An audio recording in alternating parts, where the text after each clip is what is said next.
only putting them out of business, but putting the American economy at risk. Our own Morgan Radford sat down with a handful of long-haul truck drivers.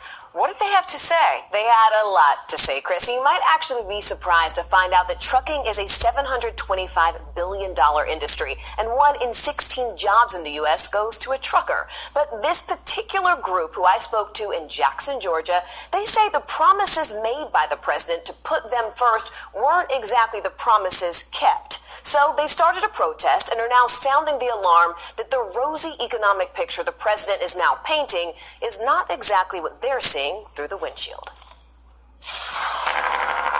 After working as a truck driver for 20 years, Billy Bogart is thinking of calling it quits. How hard are things for truckers right now? Almost impossible, really. Now he's one of thousands of truck drivers throughout the country, hoping to get the White House's attention with a new protest group called Black Smoke Matters, named after the exhaust smoke that used to come from big rigs. Do you feel like this administration is listening to you as truckers? No, ma'am. No, they're not listening, not at all. A mix of Republicans, Democrats, and independents. How many of you voted for the president in the last election? 1, 2, 3. Many of their complaints are unique to trucking, like parking costs and a lack of training for new drivers. You'll receive. But they say some of their issues affect all Americans, like the Republican-led tax bill. How many of you, by a show of hands, saw your taxes increase this year? Oh, they all went up, yeah. 1, 2. Yeah, this year they went up. 1, 2. Yeah. All of you? So most of you saw your taxes increase. The reason? Something called a per diem. In the past, truckers could deduct things like food and daily expenses from their taxable income. Now, with Trump's new tax bill, they no longer can. I have a young family at home, and with our per diem, they took the per diem out. That made an $8,000 difference. $8,000? What I personally paid. So what were you paying in taxes last year? Nothing. A hit that comes especially hard after promises made by the president. America first means putting American truckers first. You said you also believe the president would help truckers. Do you think he's doing a good job now? No, I don't. I mean, there's nothing that he's doing to help us out here in any way possible. I mean, none. Mr. Trump ran on the platform of doing away with the Obama bad regulation. Well, he quite well done that for, I'm going to say corporate America, but us blue-collar America, we've got regulations that we had when Obama was in office. And I would like to ask him, why didn't he do away with the bad regulations for us, the independent owner-operator? Over the weekend, quote, if President Obama made the deals that I made, both at the border and for the economy, the corrupt media would be hailing them as incredible, and a national holiday would immediately be declared, right, etc., etc., etc. And then he does his best Rodney Dangerfield by saying, I don't get no respect. Well, unfortunately for the president, some of his toughest critiques are now coming from the conservative Wall Street Journal editorial board, who wrote this about the weak job numbers that arrived on Friday. Mika? Well, he says employers added a mere 75,000 jobs last month, but even these paltry gains were erased by the Labor Department's downward revisions for April and March. Job growth has averaged 164,000 this year, compared to 117,000 during Barack Obama's second term. The jobs trend this year is going in the wrong direction. The unemployment rate held at 3.6%. That's the lowest in 50 years. But workers don't appear to be leaving the sidelines like they were last year. The U.S. labor force has lost 583,000 workers since January, the first springtime decline since 2013. As we learned in the Obama years, monetary policy alone can't overcome bad fiscal, trade, or regulatory policy. The May jobs report is a flashing yellow light that Mr. Trump needs to settle his trade wars and get back to promoting growth. Again, that from the Wall Street Journal editorial board. Steve Ratner. So, welcome back to the channel, you all, and I hope you're having a fantastic day. So, I want to play those clips to give you all an idea of really what the economy looks like to a lot of Americans. We've been under what I've believed to be a suspicious, good booming economy, and it didn't seem to be quite looking that way to me. And I'm sure it hasn't look that way to many of you all, but you are seeing some of the reasons why this has occurred. I think this plays big into the idea that some people still don't think Trump can be beat, and so we're finding out that these things may not be exactly the case. Now, it's starting to rattle Trump a little bit because we see that Donald Trump is basically trying to blame the impeachment and all these factors on, what might be driving his poll numbers down.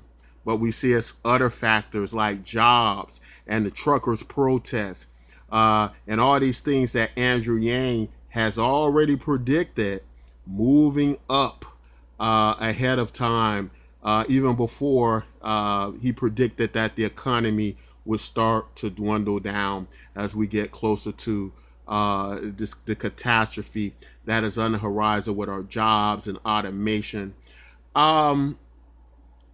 So what this does is this makes it ever so more possible that Andrew Yang is going to be a strong factor in this election, and my belief is he's going to win. Now, that doesn't mean it's going to be easy. That's not going to be an easy victory. It might be, getting through this primary is going to, I would say, is going to be the toughest part, because this primary is going to determine who gets to face Trump. Now, in a weird way, I think beating Trump is going to be easy. I think the primary is going to be the hard part, because the primary is very confusing and how it works. The pledge that Andrew Yang was prompted to sign, where he has to support the candidate that the Democratic convention elects.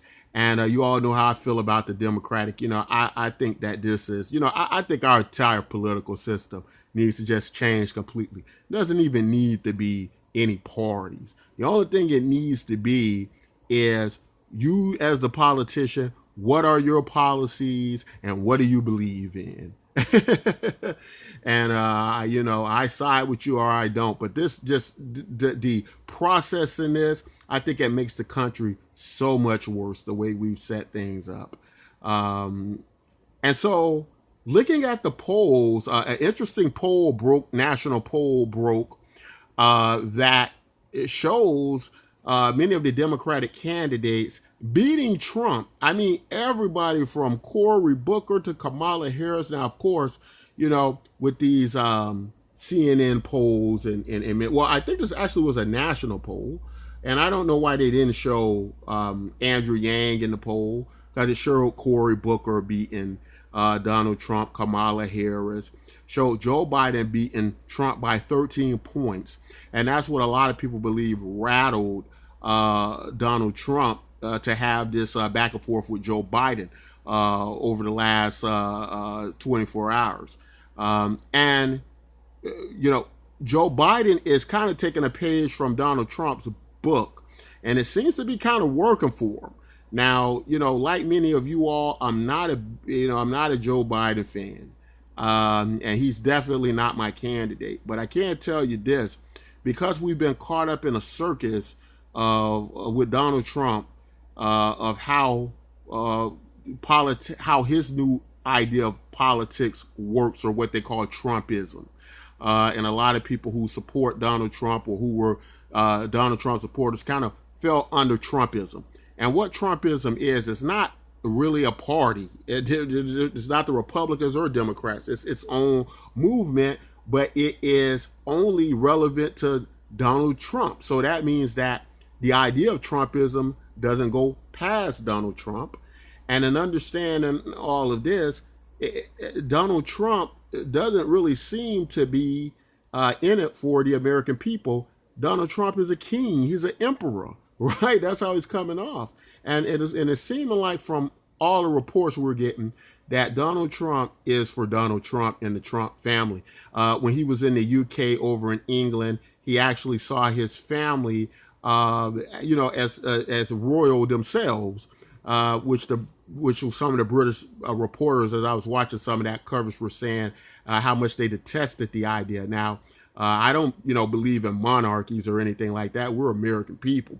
But the idea that Trump kind of, I think positions himself that way says a lot about Trump and this monarchy that he's turned the Americas to, and the hardworking American, like you're saying, with the truck drivers, the steel workers, and a variety of these heartland Americans who thought Trump had their best interests at heart. But Trump is a billionaire. Trump is a king. He's an emperor. He is not part of the common people, and they lost sight of that.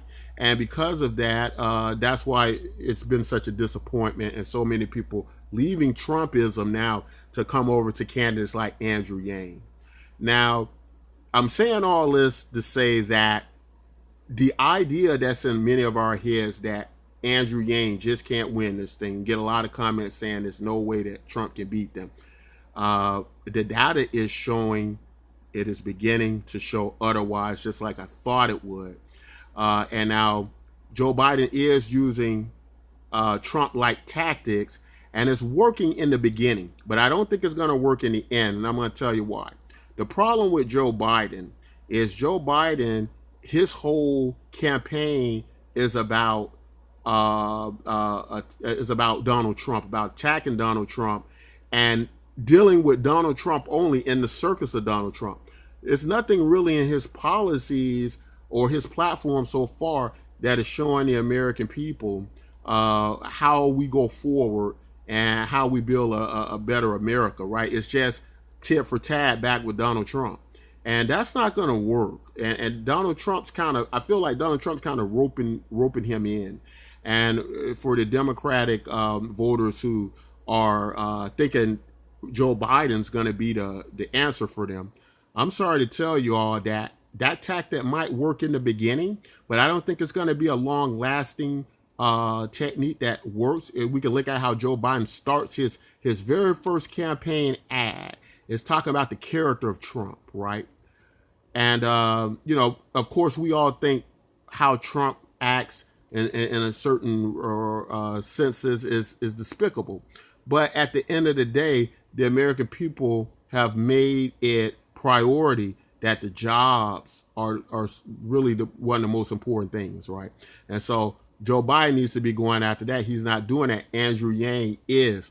Another good point I found with Andrew Yang after I kind of saw this back and forth with Joe Biden and Donald Trump was that Andrew Yang, how he absorbs, I think how he will absorb Donald Trump will actually neutralize it. If you kind of think about a neighborhood bully or a troll, right? The troll is looking for a certain reaction when he attacks you. But you neutralize the troll when his attacks don't affect you negatively, when you joke them off, when you brush them off, they don't really touch you. And I don't think the other candidates can do that as good as Andrew Yang. I saw Pete Buttigieg kind of try to do that. He kind of used that Michelle Obama tactic, when they go low, we go high. But the American people psychologically have been dealing with the Trump circus so long that is our whole mental landscape, I think, of politics has changed. So when you run away from Trump or you try to ignore Trump, I think to the American people it looks like weakness. And I think that's just the psychosis that have engulfed us with our type of politics today, that we see all of the noise and loud talking and bullying and all that. We see that as strength. And that's been the confusion why a lot of people picked Trump, because they thought that type of approach means that he's standing up for the American people or he's fighting back. Not necessarily. It could just mean you're being loud and bullying and obnoxious. And as far as policies go, maybe you aren't affecting them as much as you think, because as we can see from this data just presented in these clips, it's not really helping the jobs at all. Like what Trump's supposed to be his number one thing about the economy and him being a businessman, able to make the best deals to help the American people. That doesn't seem to be what's happening here. But I think Andrew Yang going up against Donald Trump, what you're going to get to see is you're going to see Andrew Yang able to neutralize Trump's attacks to a point where he's not ignoring them, he's not running away from them, and he's not being pummeled by them, but he's making these jokes that diffuse what Donald Trump's saying, and then going back to talking about how you solve the problems in the economy. And I think that's what's going to make Andrew Yang a strong force against Donald Trump and have him win this presidency. But as I'm saying right now, I don't think Donald Trump's going to be the problem. The problem is what is the Democrats, the Democratic convention, the Democrats. They are the biggest problem. All they're doing right now is just causing more confusion with all this weird host of candidates they got that are just splitting up a bunch of votes, right? Splitting up a ton of votes, and none of them are going in the right direction because a lot of these people shouldn't even be in there running. You know, it's a lot of people in there. They know they're not going to win. The only thing they can do is exist to split up the votes. They don't even have a great platform at all, but they can only exist to split up the votes to make deals. And that's some of the big issues with politics. But anyway, guys, that's my thoughts on it. I think Andrew Yang is looking good. It's going to be a lot of opposition. There's going to be a lot of hurdles going forward, but a lot of these polls and a lot of this data and a lot of these circumstances start off this way. You know, even they spoke about Obama. Obama came into the debate with pretty low numbers as well, and he kind of just emerged out of nowhere as well. So we, need to pay attention to that, and Andrew Yang, to me, is starting to mirror a lot of that. But that's all I want to say in this video. Don't forget as well, guys, on this channel, I have a project of my own, which is a universal basic income program using digital money, cryptocurrency digital money, to give to you all in the form of value and social networking. And this is cryptocurrency that can be exchanged for currencies of your choice in your prospective lands. It is blockchain technology, and it is going to be a global system to help get UBI to people around the world. As we see, this is the rights of the basic needs of human beings being entitled to this. And that's all I want to say in this video. But until next time, take care.